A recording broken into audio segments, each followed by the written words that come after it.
À l'Institut des géosciences de l'environnement à l'Université de Grenoble, des scientifiques analysent des carottes de glace vieilles de 800 000 ans. Le but, reconstituer l'évolution du climat sur de très longues périodes grâce à deux types d'informations. Une information qui est extraite des bulles d'air. Donc c'est de l'atmosphère qui a été piégée au moment où la glace s'est formée. On a d'abord de la neige, elle se tasse et par son propre poids, elle va fermer les pores et donc l'air qui va être emprisonné. Là, on peut reconstituer des gaz à effet de serre et donc voir l'évolution de ces gaz au cours du temps.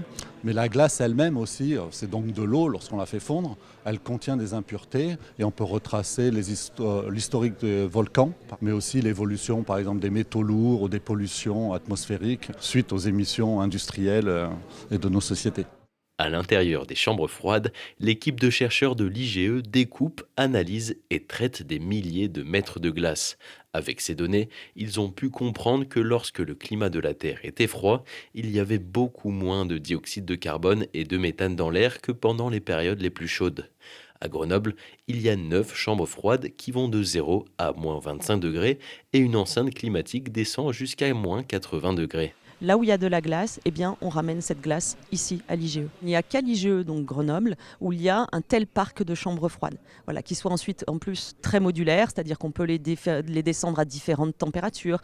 Elles sont spécifiques si on veut faire de la microbiologie, si on veut faire plutôt du découpage, si on veut faire de l'analyse des gaz à effet de serre. Donc elles ont vraiment une particularité, chacune a une particularité, et c'est ça qui est vraiment unique sur le territoire. Le projet Ice Memory lancé par la fondation UGA permet de conserver de la glace des endroits les plus sensibles au changement climatique, comme les Alpes, les Andes et le Caucase. L'idée de ces carottes Ice Memory, à l'inverse, c'est d'aller les garder en Antarctique, c'est-à-dire le plus grand frigo de la planète, et donc de les stocker pour les générations futures, pour qu'un jour d'autres chercheurs, avec d'autres technologies, avec d'autres idées, puissent les exploiter.